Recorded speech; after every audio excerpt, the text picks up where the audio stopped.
मौसमी गीत हर समय के गीत बा।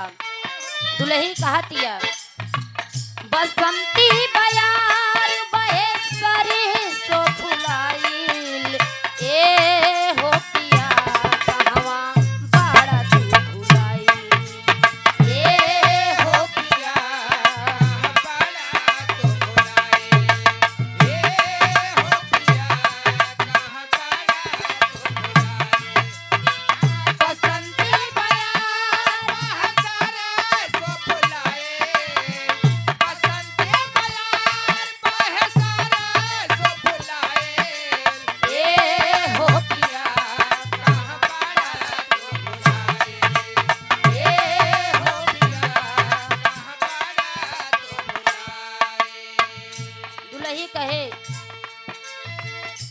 अइला न तू राजा हो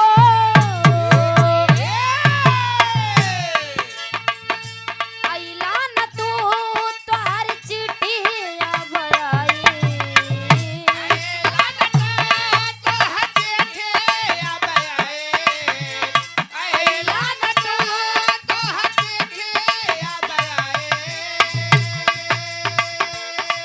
अइला न तू तोहर चिट्ठिया भराई ए हो पिया कहवा बाड़ा तू भुलाई ए हो पिया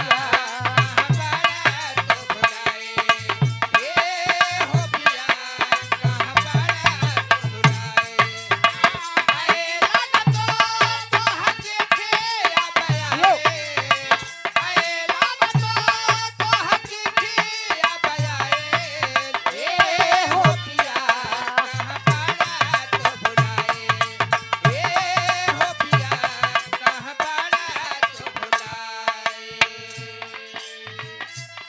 लेकिन ई बिटिया कहे कि माई सब दिन तक ख्याल राखत रहलू लेकिन आज कहाँ भुला गईलू माई काहे नहीं खुश सुनत बिटिया भुलावे कैसे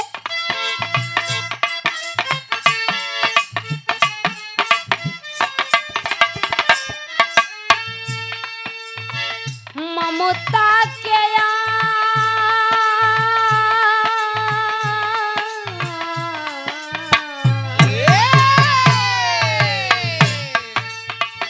ममता के चल ओढ़ा दे तू माई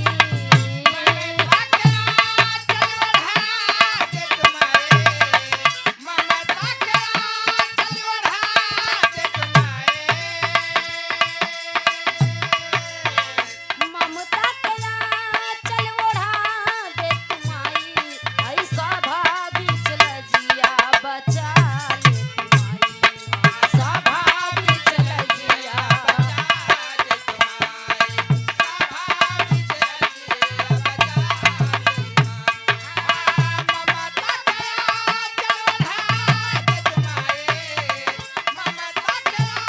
ले तू माई सभाभी चल जिया सभाभी चल जिया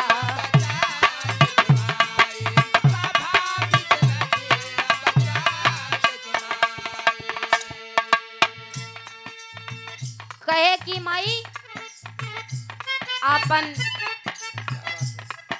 प्यार भरा आंचल ई बिटिया के ऊपर रख दा माई कहे तड़पावा तड़ू कहत या का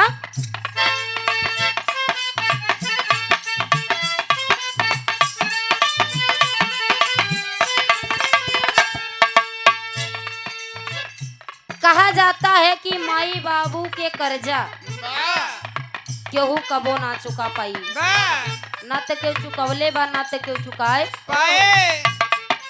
कहे ममता के तोहरे नाही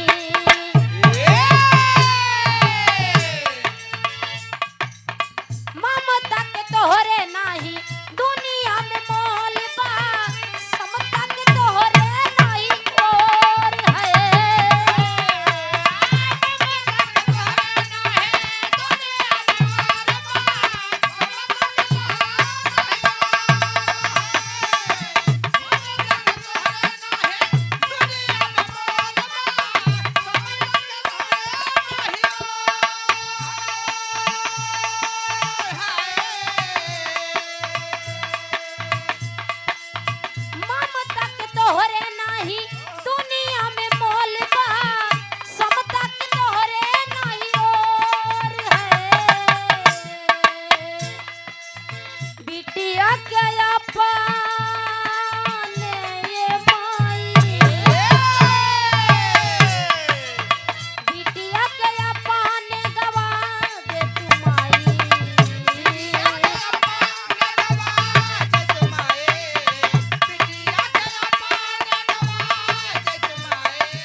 तोहरे कोनो मोल नहीं ना माई ना तो तोहरे प्यार के कौनो और रहा। माई बाबू के बखान हम लोग जितना करें उतना ही कम है। कहत ये का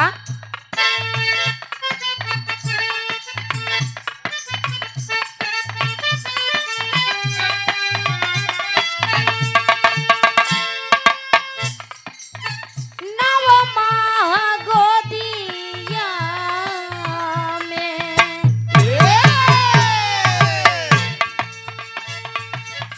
नव माह गोदिया में रखलू हमाई कहीं सत गईलू भुलाई।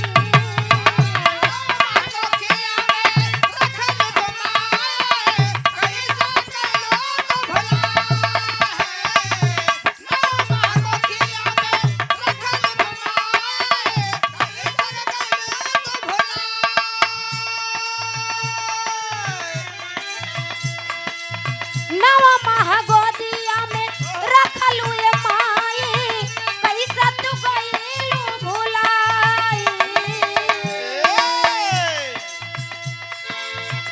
अरे दई के जनम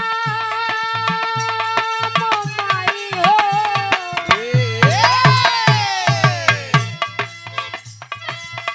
दई के जनम भुला गईलू माई।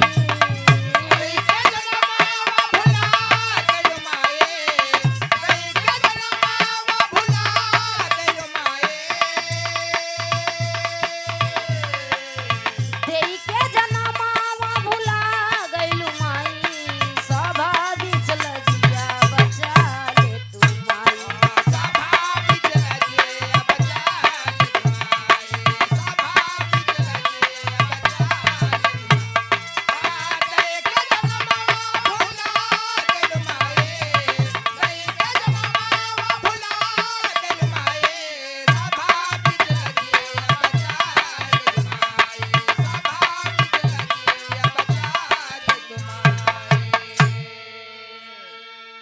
कहे कि माई जन्म देलू हा 9 महीना कोख में रह के तब हमार जन्म देलू हा। आज ई बिटिया के काहे भुलावा तारू माई। कहे कि माई लइका के प्रति हमेशा प्यार रहे। लइका चाहे गोली चलावे चाहे लेकिन माई के दिल में वह जगह रही कि हमार लइका हा। यहाँ 10 साल के ना हुई तब ये गाना लगावे लेंगे मार देव गोली छितरा जाइब तू भैया 10 साल में तो मार दिए तू छितराई जाबे। अजय बेचारे इतना बड़ा हो गया हूँ कि कोनो औकात ही नहीं ने हाई वाली मोबाइल चलावता है नोकिया वाली बा। ऐसा ऐसा लोग के माई जन्म दे देली हा। माई बाबू के कर्जा उतारे से ना उतरी। यही से लास्ट अंतरा में बतावत या का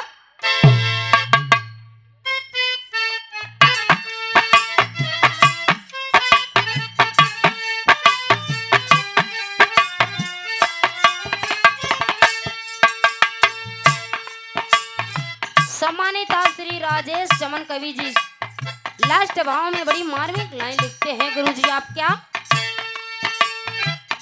गुरु बाबा दीन गईले बगिया लगा के हम सब कहिले कर जोर है। गुरु बाबा दीन गईले बगिया लगा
चल जिया बचा ले तू माई सभा